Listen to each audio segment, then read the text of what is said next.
Votre propre soi est votre maître ultime. Le maître extérieur n'est qu'un jalon. Seul votre maître intérieur vous accompagnera jusqu'au but, car il est le but.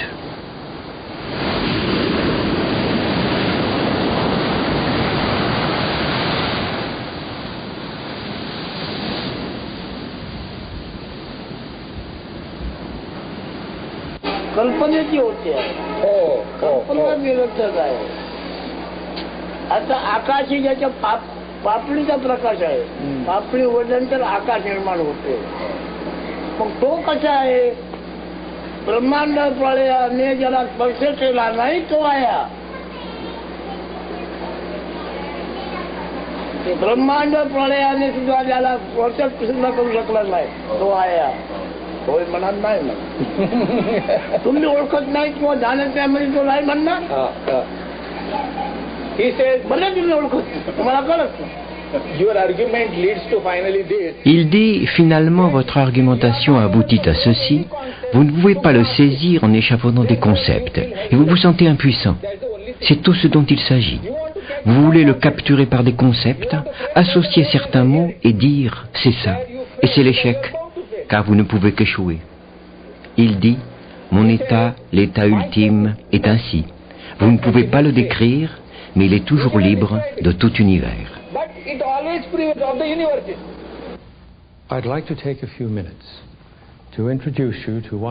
J'aimerais prendre quelques minutes pour vous présenter un des grands détenteurs de sagesse des temps modernes, Nisargadatta Maharaj.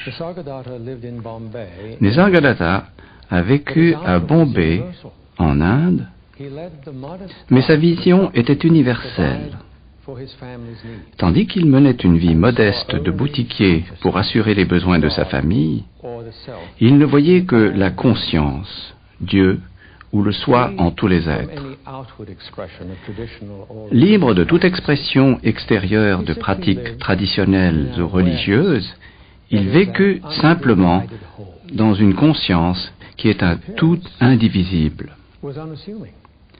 Il était d'apparence modeste, et son style de vie, sans prétention, fut un grand exemple d'expression authentique de non-dualité. Et ce que sa vie avait d'extraordinaire résidait vraiment dans sa manière très ordinaire de vivre et de travailler dans son logement à Bombay.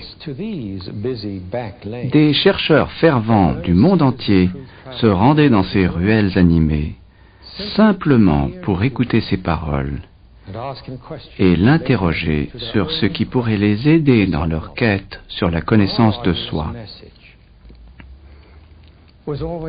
Le message de Maharaj était toujours le même.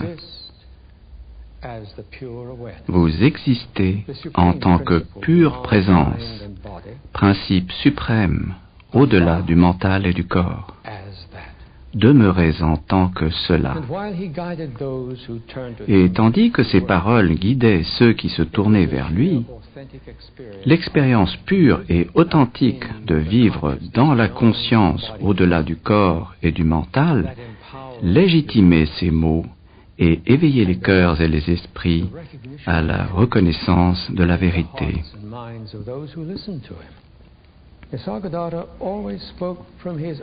Nisargadatta parlait toujours à partir de son vécu.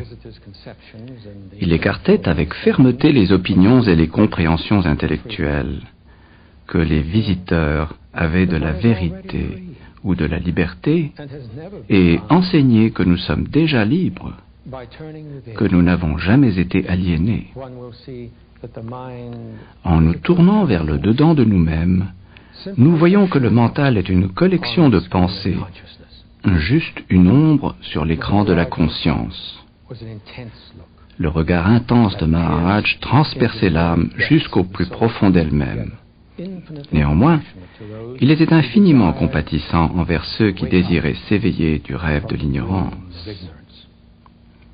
Nisargadatta Maharaj demandait sans cesse aux chercheurs de trouver qui cherche et de découvrir leur nature véritable.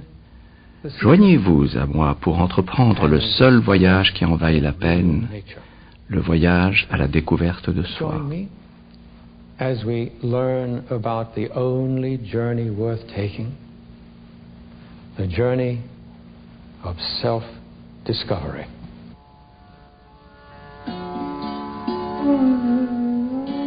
Il n'existe absolument aucune différence entre moi et les autres, excepté que je me connais tel que je suis. Je suis tout, et contrairement à vous, j'en ai la certitude. En réalité, je n'entends ni ne réponds. Dans le monde des événements, la question arrive et la réponse arrive. Rien ne m'arrive. Tout arrive, c'est tout. Dès ma naissance, ma destinée fut d'être un homme simple, de scolarité élémentaire, un modeste commerçant. Ma vie fut ordinaire, avec des désirs et des peurs.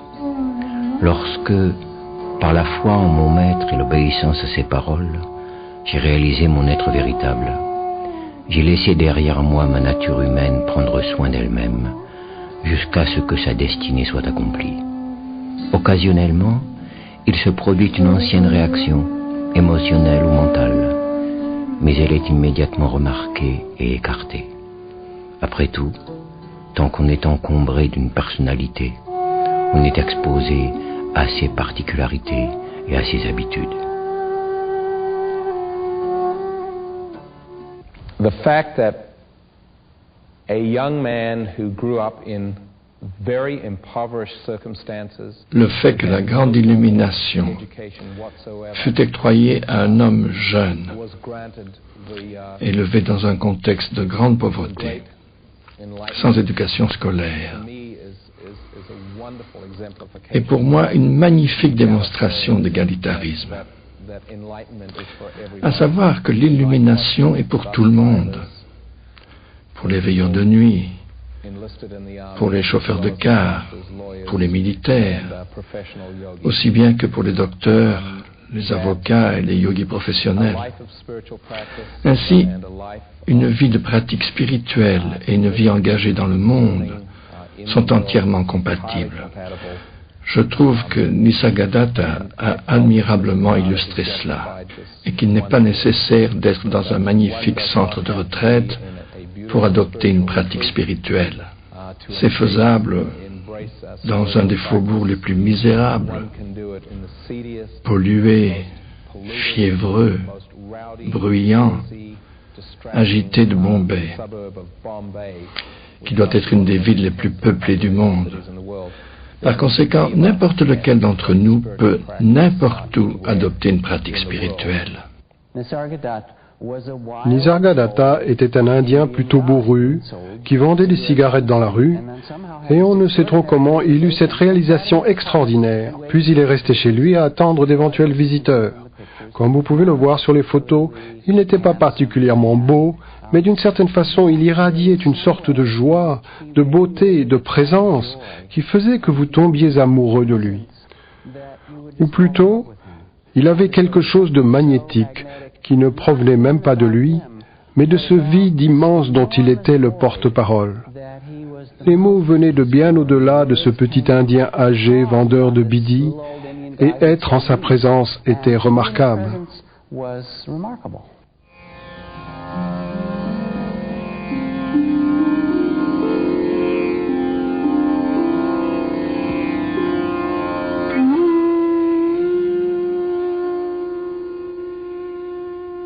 Nisargadatta Maharaj est né en 1897.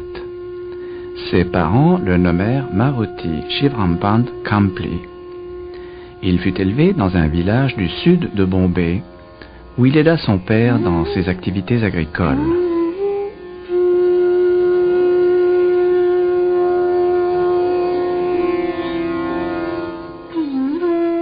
Maruti se maria en 1924 et devint le père de 4 enfants.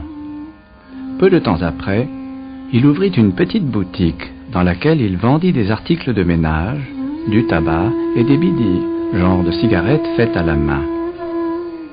La boutique prospéra, permettant à Maruti d'en ouvrir plusieurs autres. À cette époque, Maruti aimait se joindre à des gens qui s'intéressaient à des sujets religieux et philosophiques.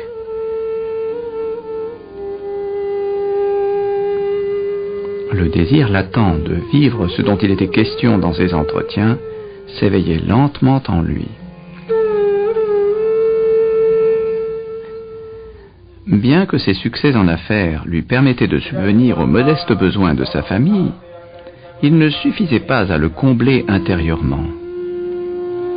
D'un naturel profondément religieux, il décida d'adopter diverses pratiques spirituelles en vue de réaliser ses aspirations intérieures.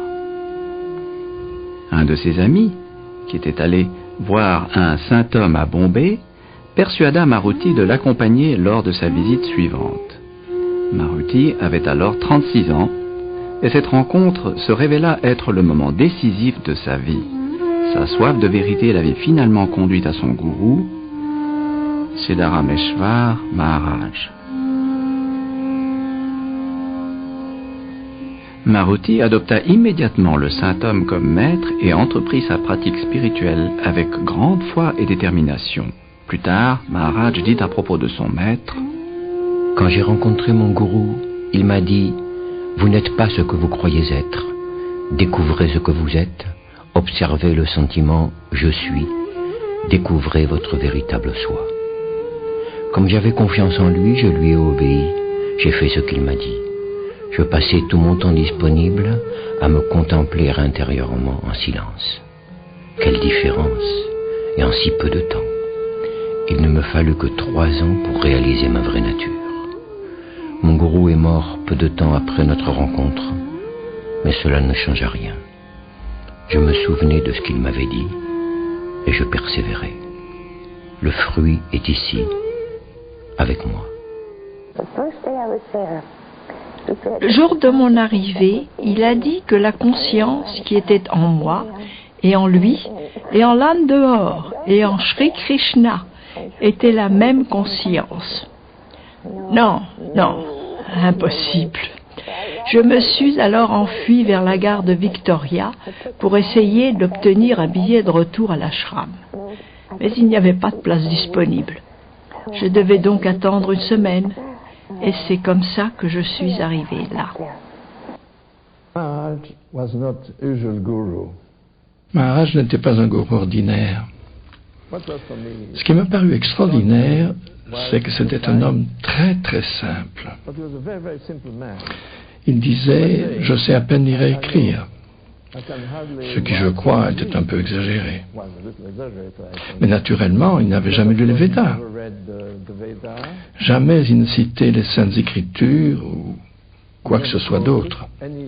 Une fois, il a dit, quand Krishna parlait à Arjuna de sa véritable identité, le Parabrahman, il parlait aussi de moi. Ou bien, il disait très souvent, ce que je vous dis, je ne l'ai pas trouvé dans les livres. Je ne répète pas ce que d'autres ont dit.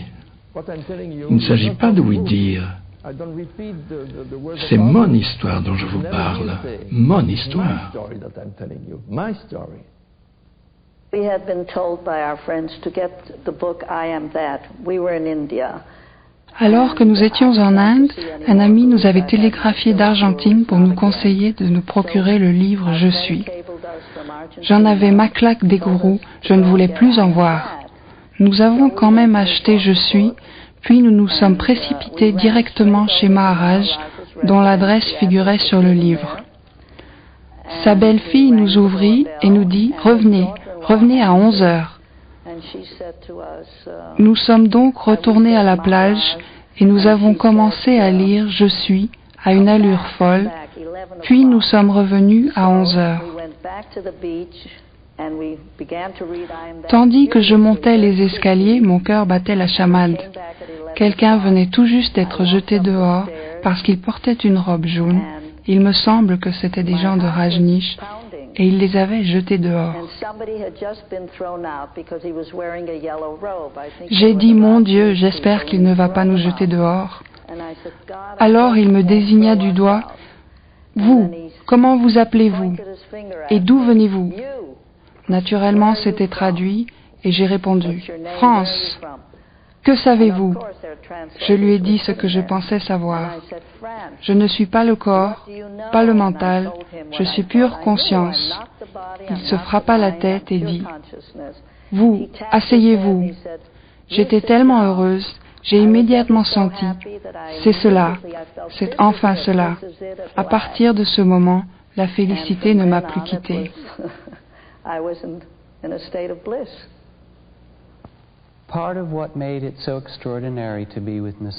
Ce qui était tellement extraordinaire en présence de Nisargadatta venait en partie du fait d'être avec quelqu'un qui ne voulait rien de vous.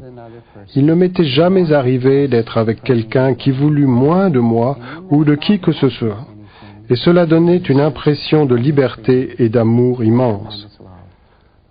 Parfois, il regardait les gens et disait « Je ne vous comprends pas ». Et comme si c'était à s'en arracher les cheveux, il s'agitait, gesticulait. Il disait « Vous êtes tellement empêtrés dans l'illusion du faux que vous ne voulez jamais ce qui est vrai ».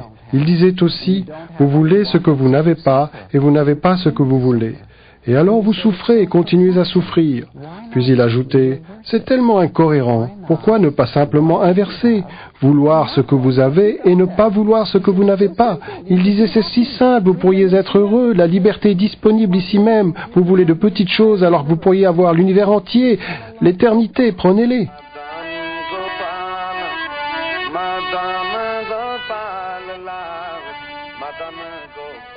En 1936, après la mort de son gourou, Maruti abandonna soudainement sa famille et ses affaires prospères pour une vie errante de mendiant à travers l'Inde.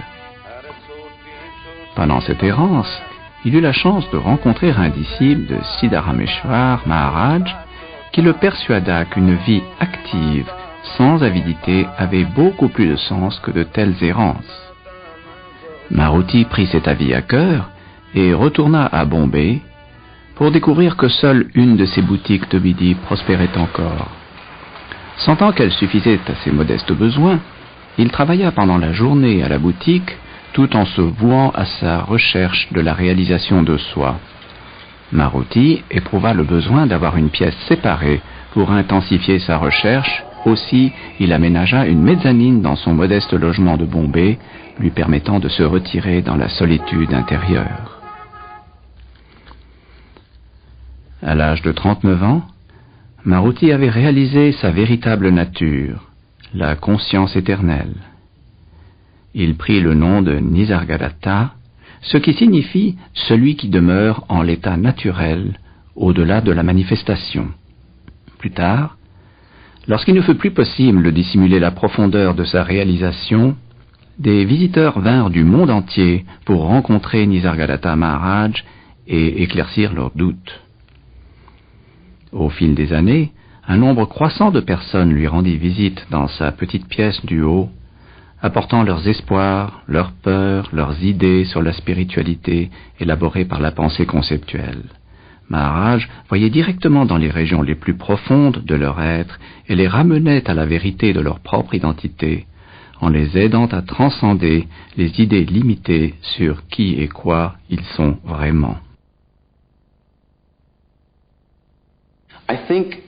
Je pense vraiment que la manière dont Nisargadatta délivre ses enseignements les rend très accessibles aux chercheurs occidentaux, en particulier à ceux qui sont très orientés vers la psychologie, qui sont prêts à examiner le contenu de leur conscience et qui, avertis de leurs schémas mentaux, sont toujours disposés à affronter tout ce qui s'y passe.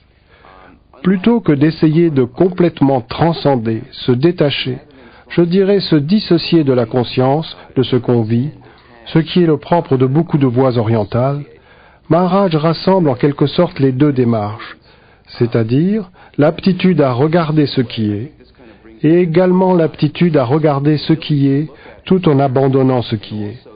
Car il enseignait toujours à ce sujet que vous ne pouvez vraiment pas lâcher prise tant que vous ne savez pas ce que vous lâchez. Ici, en Occident, nous sommes habitués à penser que pour atteindre ou devenir quelque chose de spécial, nous devons y travailler, nous y exercer. Nous sommes éduqués ainsi. Faire en vue de devenir. Quand il s'agit de la vérité absolue, tous les maîtres de l'Advaita, y compris Maharaj, nous disent très simplement que nous sommes déjà ce que nous cherchons. De ce fait, tous les exercices ou méthodes sont vains.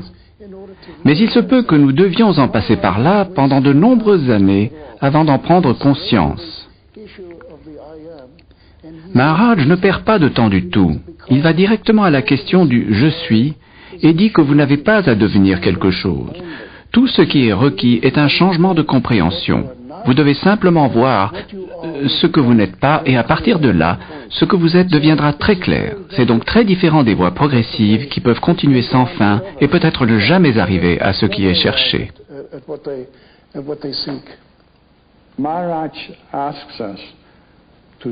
Maharaj nous demande de prendre le connu, c'est-à-dire le matériau mental tel quel, pour découvrir ce qui est au-delà du mental et réel.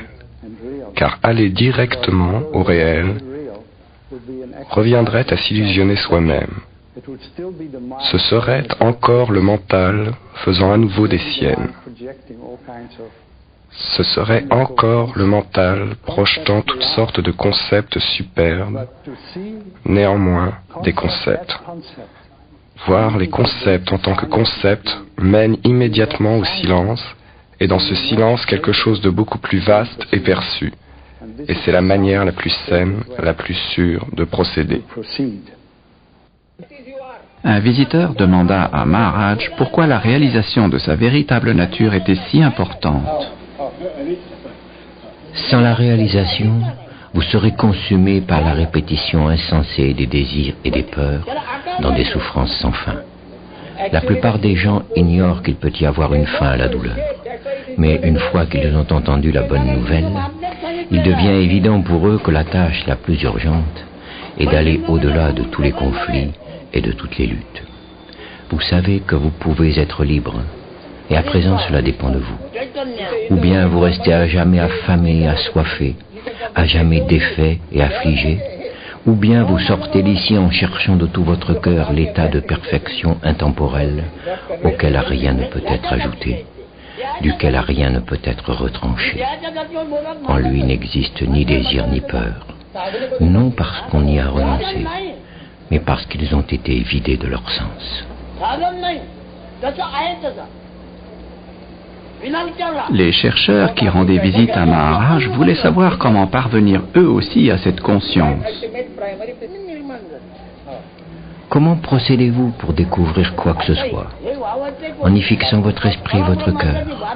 Il faut de l'intérêt et ne jamais oublier. Se rappeler ce dont il faut se rappeler est le secret du succès. Il vous faut de la ferveur pour y parvenir. Recherchez un esprit clair et un cœur limpide. Il vous suffit de demeurer tranquille et vigilant, tout en cherchant au sein de votre véritable nature. C'est le seul chemin vers la paix. Tout arrive de lui-même. Ni le chercheur, ni le gourou ne font quoi que ce soit. Les choses arrivent comme elles arrivent. Le blâme ou l'éloge sont attribués plus tard, après qu'apparaisse le sens du moi agissant.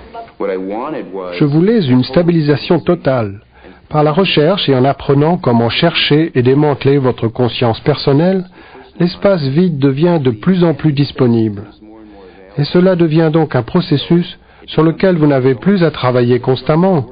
C'est simplement ce qui est.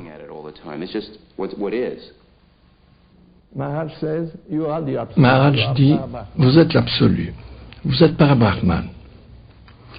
Et quand vous vous trouvez face à cet homme si simple, dans la pauvre chambre où il vivait, quand cela vous est dit à travers un corps qui visiblement souffre énormément, cela devient évident. Vous en êtes convaincu parce que vous le voyez, vous l'éprouvez.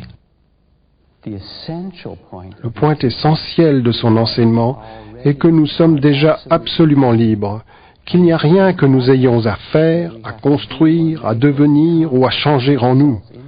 Nous devons simplement voir la réalité de la vie, c'est-à-dire que nous ne sommes pas ce corps ni ce mental, qu'ils sont, pourrait-on dire, le jeu des éléments. Et avec cette compréhension, se présente cette joie extraordinaire et la liberté, c'est tout.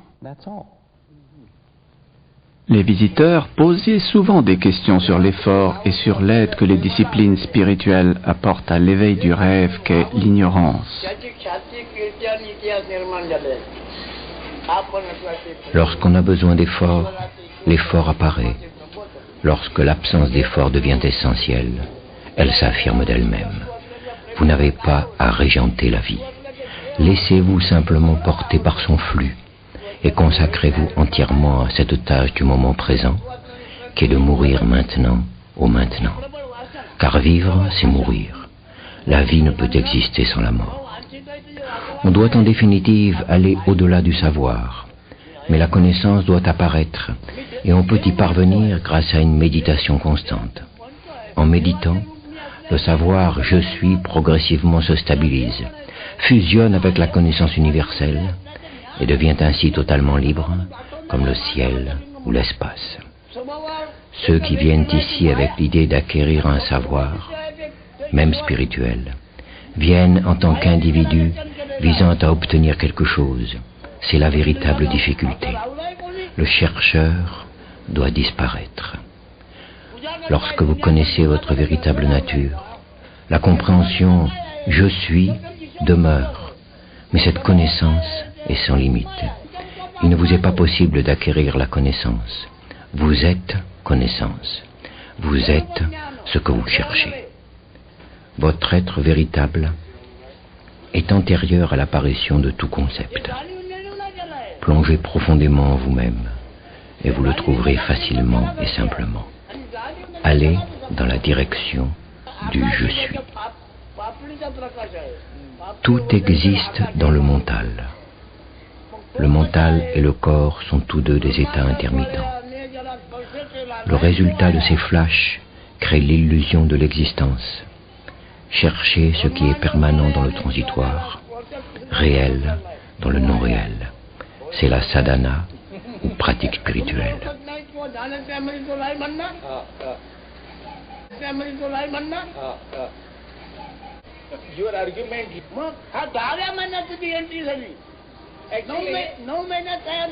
Tous ceux qui ont atteint la réalisation dans l'instant, par simple contact, regard ou pensée, étaient mûrs pour cela.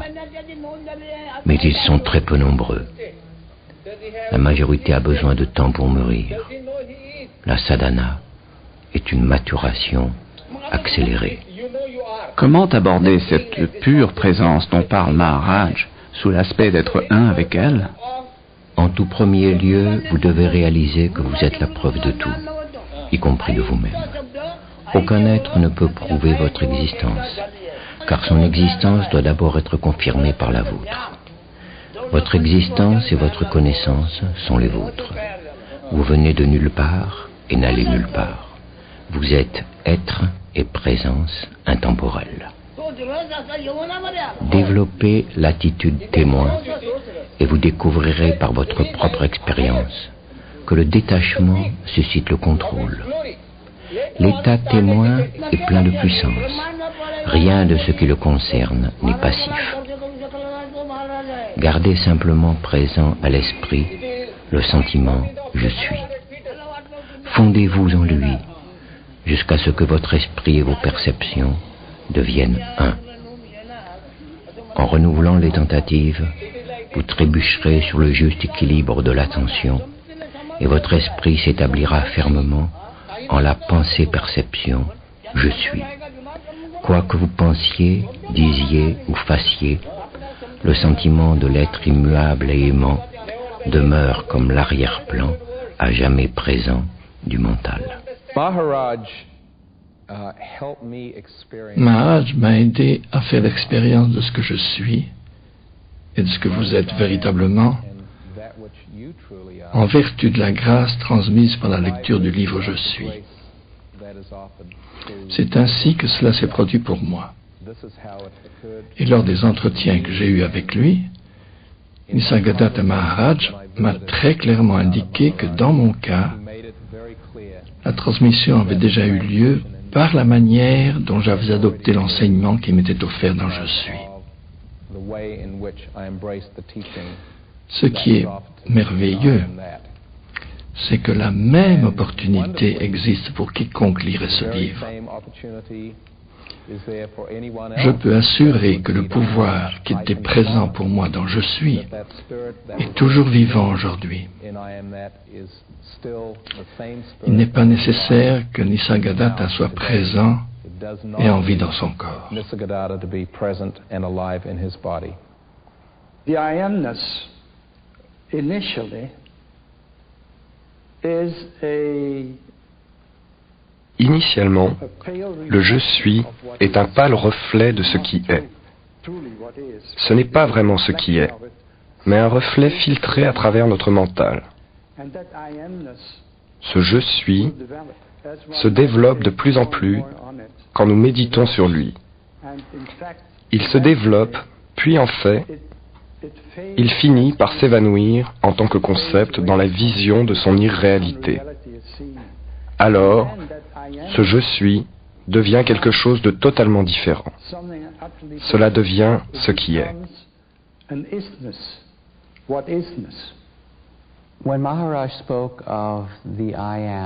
Maharaj parlait du Je suis comme d'une passerelle entre ce qui est temporel et ce qui est éternel.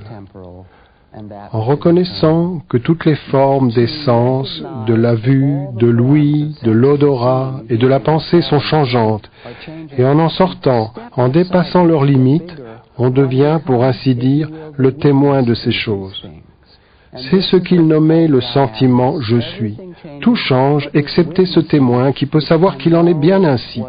Et lorsque vous demeurez dans cet état témoin, dans ce « je suis », il est possible de le retourner sur lui-même comme une passerelle et de voir qu'il y a là personne, que cet état témoin apparaît comme le soleil apparaît le matin, puis disparaît, et qu'au-delà il y a l'espace et le vide, et ce qu'il appelait l'amour et la sagesse. Maharaj l'exprimait ainsi: quand je vois que je ne suis rien, c'est la sagesse, et quand je vois que je suis tout, c'est l'amour, et entre les deux, ma vie s'écoule.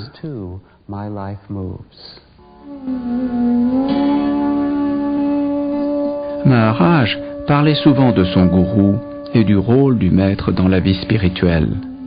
Chaque matin, il décorait avec vénération les photos de son gourou accrochées au mur de la chambre du haut. Il disait souvent que le maître véritable est son propre soi.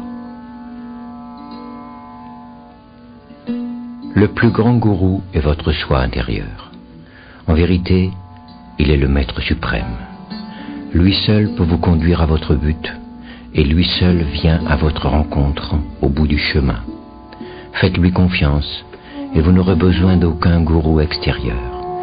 Mais, je le répète, vous devez avoir un ardent désir de le trouver, et ne rien faire qui puisse créer des obstacles et des retards. Vous n'êtes jamais sans gourou, car il est éternellement présent en votre cœur. Ce qu'il veut de vous est simplement que vous appreniez la présence à soi, le contrôle de soi, l'abandon au soi. Cela peut sembler ardu, mais c'est facile si vous êtes fervent, et tout à fait impossible si vous ne l'êtes pas. Tout cède devant la ferveur. Le véritable gourou ne vous humiliera jamais, pas plus qu'il ne vous éloignera de vous-même. Il vous ramènera constamment au fait de votre perfection intrinsèque et vous encouragera à chercher au-dedans de vous. En ce qui concerne le sens illusoire d'être, traditionnellement nommé ego, Nisargadatta dit que découvrir la source du concept « je suis » et comprendre absolument qu'il n'est rien d'autre qu'une idée conceptuelle de soi-même est le chemin vers la réalisation de soi et la complétude. Maharaj demande aux chercheurs d'être dans l'état qui précède l'expérience « je suis ».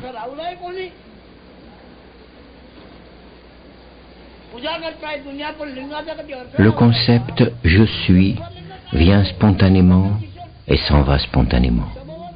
Quand il apparaît, il est étrangement tenu pour réel, Toutes les méprises survenant ensuite viennent de cette impression de réalité dans le je suis. À l'instant où le sentiment je suis apparaît, le monde apparaît également. Quelle que soit l'image que vous ayez de vous-même, elle n'est pas réelle. La connaissance véritable consiste à demeurer dans votre propre soi. L'enseignement de Maharaj déplace notre présence consciente du concept « je suis », sentiment d'identité distincte, à un état non duel d'unité avec l'absolu, qui est notre nature véritable. Des visiteurs ont demandé des éclaircissements à propos de cet état de vacuité. Je veux dire libre de tout contenu. Je ne suis pour moi-même ni perceptible ni concevable. Il n'y a rien que je puisse désigner en disant « je suis ceci ». Vous vous identifiez à tout si facilement. Je trouve cela impossible. L'impression « je ne suis pas ceci ou cela » ou « rien n'est mien » est si forte en moi que dès qu'un objet ou une pensée apparaît, il me vient immédiatement le sentiment « ceci, je ne le suis pas ». Je découvre qu'en déplaçant d'une manière ou d'une autre le foyer de l'attention, je deviens la chose même que je suis en train de regarder, et je ressens le type de conscience qu'elle possède. Je deviens le témoin intérieur de la chose. Je nomme amour cette capacité de pénétrer les autres foyers de conscience, mais vous pouvez lui donner le nom que vous voudrez. Puisqu'en tous les points du temps et de l'espace, je peux être à la fois le sujet et l'objet de ce qui est vécu, j'exprime cela en disant que je suis les deux, et aucun est au-delà des deux. Du point de vue de la réalisation du soi ou éveil, il n'existe pas d'individu. Le soi, ou Dieu, existe en tant que toute la manifestation. Un visiteur demanda à Maharaj comment cette individualité était née et pourquoi nous pensons être des individus séparés.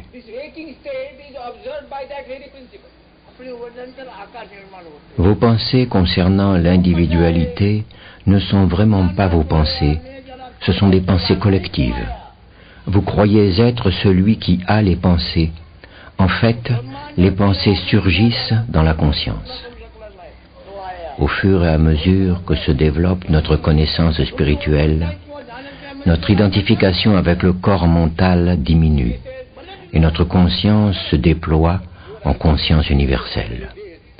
La force vitale continue d'agir, mais ses pensées et ses actes ne sont plus limités à l'individu. Ils deviennent la manifestation totale. C'est comme pour le vent qui ne souffle pas pour un individu, mais pour la manifestation tout entière. To see the relative as the relative, voir le relatif comme relatif, voir le faux comme faux, voir le serpent comme un serpent ou la corde comme une corde, mais ne pas confondre les deux. but not to get mixed up between the two. To see what is. Voir ce qui est, c'est tout ce qui est requis, et c'est tout ce que Maharaj nous demande de faire, afin qu'en écartant le non réel, le réel se manifeste naturellement de lui-même. Je sais, je peux dire cela avec une certitude totale. Je sais. C'est tout ce qu'il y a à dire, je sais. Mais vous ne pouvez le mettre en mots. Vous êtes libre en cet instant même. Vous avez toujours été libre. Vous vous êtes chargé de ce fardeau d'être un être humain, mais vous ne l'êtes pas. Vous avez toujours été libre. Et c'est un sentiment merveilleux de savoir « je suis libre et rien ne peut me faire du tort ». Il faut voir clairement, voir les différents niveaux. Je suis là, je suis la source. Il y a tous ces objets dans la conscience, mais je suis la conscience, je suis la lumière de la conscience. Et ne rien changer parce que c'est inutile. Et même ne pas trop vouloir comprendre. Un jour, il m'a dit, quoi que vous ayez compris, cela ne pourra vous servir à rien. C'est cette compréhension-là qui est la véritable connaissance. Maharaj was unique in that he asked for no ceremonies. Maharaj était unique en ce sens qu'il ne demandait aucune cérémonie. Vous n'aviez qu'à vous rappeler simplement que vous êtes. Vous êtes. À propos du reste, il n'y a rien dont vous soyez sûr. En effet, vous n'êtes sûr que d'une chose. Je suis. Demeurez avec cela. Cela vous conduira à la réalisation du soi.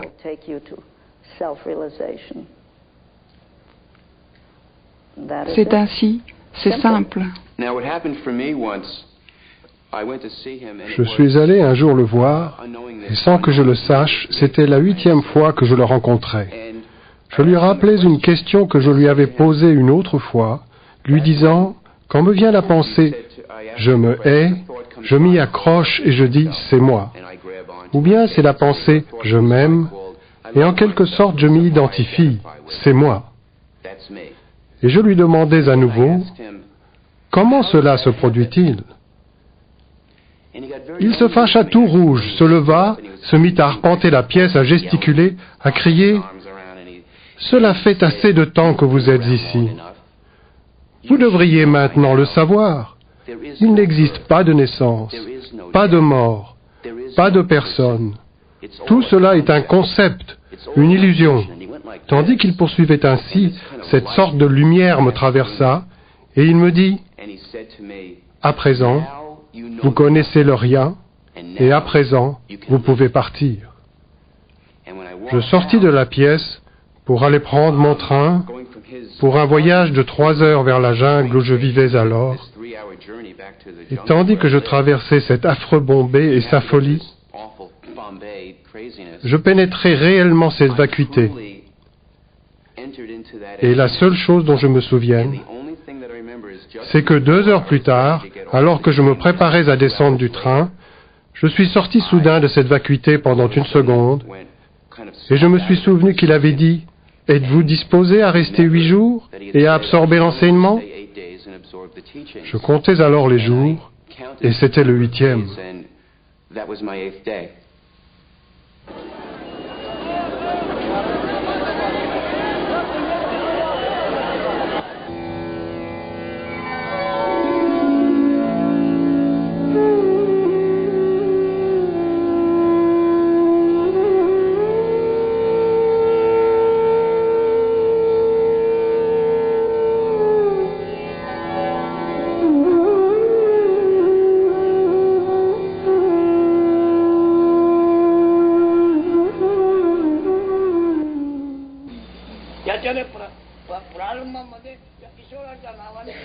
À propos de la vie quotidienne et du comportement dans le monde, Maharaj disait, « Pourquoi vous soucier du monde avant de prendre soin de vous-même?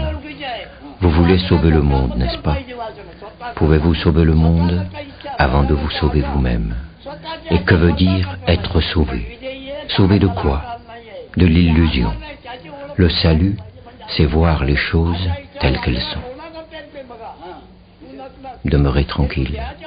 Faites votre travail dans le monde, mais intérieurement, demeurez tranquille. Alors, tout viendra à vous. Ne comptez pas sur votre travail pour vous réaliser.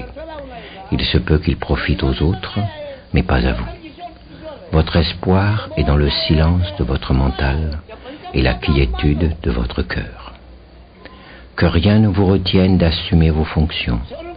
Une action pour laquelle vous n'êtes pas impliqué émotionnellement, qui est bénéfique, qui n'est pas source de souffrance, ne vous lie pas. Vous pouvez être engagé dans diverses directions et travailler avec énormément d'enthousiasme, tout en demeurant intérieurement libre et tranquille, avec un mental comme un miroir, reflétant tout sans en être affecté.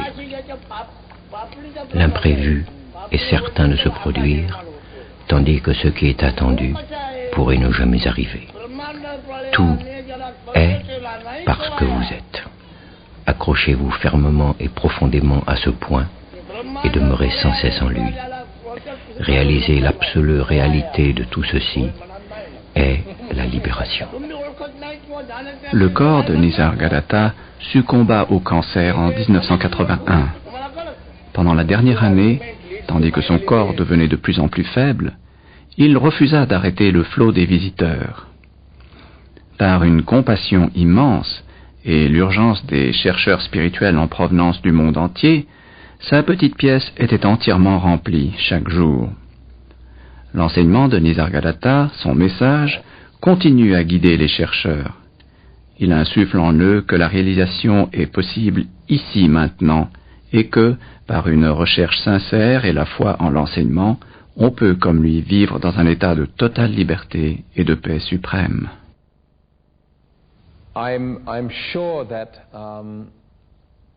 Je suis sûr que le diagnostic de cancer terminal ne signifiait rien pour Maharaj, parce qu'il avait déjà vécu sa mort. Il avait déjà vécu ce processus, qui faisait partie du processus de sa réalisation spirituelle. C'est-à-dire que l'on n'est pas une entité, surtout pas une entité emprisonnée dans une forme mortelle. C'est ce qu'il vivait continuellement. Aussi, la perte de cette forme, qui n'était que le véhicule lui permettant de s'exprimer au niveau manifesté, et d'accueillir les gens qui, à ce niveau, se considéraient comme un corps. Cette perte ne représentait vraiment pas grand-chose pour lui. Être avec Maharaj, à ce moment de sa vie, était une expérience extraordinaire. C'était comme si Maharaj avait déjà quitté son corps. Sa peau, étroitement tendue sur une charpente osseuse, semblait presque transparente. C'était vraiment comme s'il portait un par-dessus dont il allait très bientôt se débarrasser. C'était ahurissant. Et bien que ses yeux lançaient des éclairs, tandis qu'il parlait de la vérité, c'était comme s'il n'était plus en relation avec son corps, comme le sont les gens ordinaires, et cela donnait une impression stupéfiante.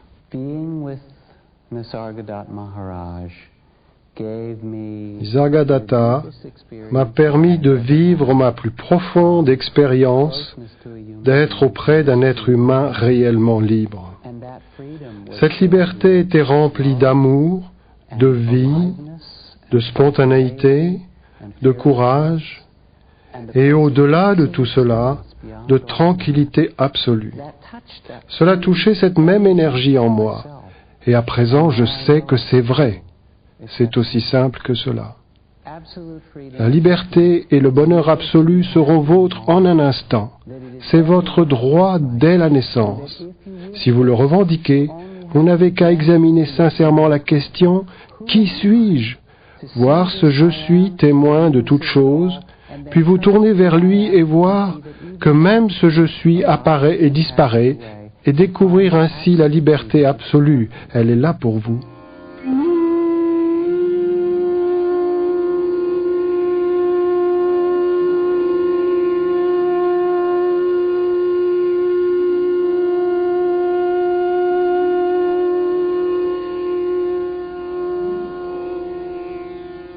Celui qui s'est examiné à fond, qui a finalement compris, n'essaiera jamais d'intervenir dans le jeu de la conscience. Il n'existe pas de créateur doté d'une grande intelligence tel que vous pouvez le concevoir. Tout ce jeu se déroule spontanément. Il n'y a aucun intellect derrière cela. Alors n'essayez pas d'imposer le vôtre en vue d'amener du changement. Laissez cela tranquille. Votre intellect est un dérivé de ce processus. Alors comment pourrait-il prendre en main ou même évaluer la totale création? Examinez-vous. C'est cela votre raison d'être. La spiritualité n'est rien d'autre que comprendre ce jeu de la conscience. Essayez de découvrir la nature de cette illusion en cherchant sa source. Il ne peut y avoir de conscience personnelle sans la pure présence. Mais il peut y avoir pure présence sans la conscience personnelle, comme dans le sommeil profond. La présence est absolue. La conscience personnelle est relative à son contenu. Elle est toujours conscience de quelque chose. La conscience personnelle est partielle et changeante. La présence est totale, immuable, calme et silencieuse. Et elle est la matrice commune de toute expérience. Ce que vous êtes, vous l'êtes déjà. En sachant ce que vous n'êtes pas, vous vous en libérez et vous demeurez dans votre état naturel. Cela se produit tout à fait spontanément et sans effort.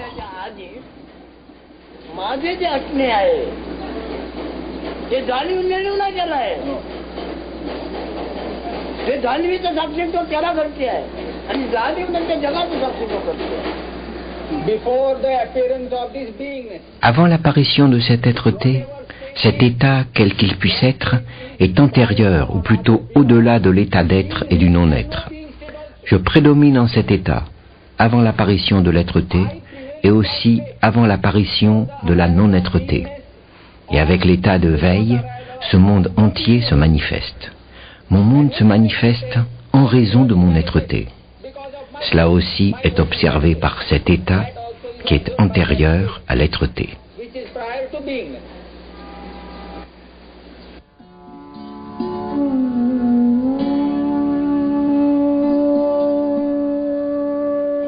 Et vous êtes cela.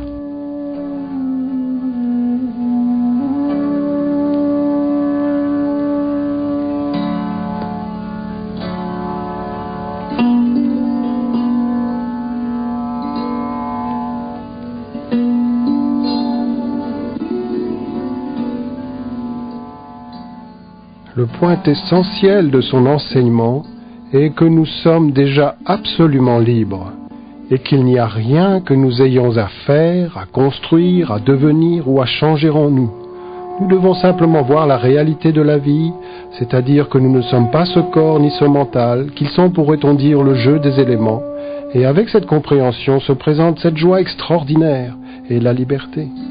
Maharaj l'exprimait ainsi: quand je vois que je ne suis rien, c'est la sagesse. Et quand je vois que je suis tout, c'est l'amour. Et entre les deux, ma vie s'écoule.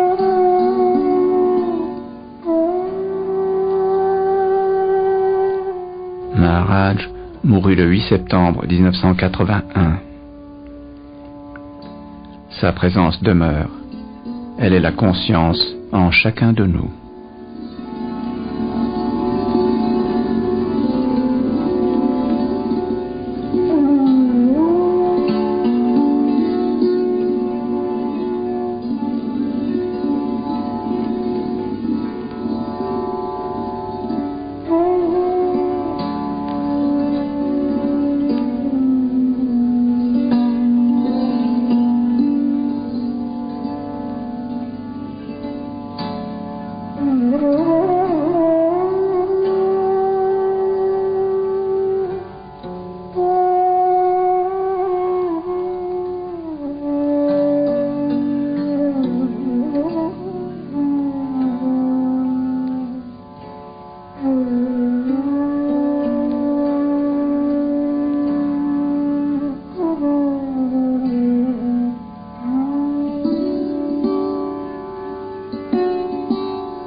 Mm-hmm.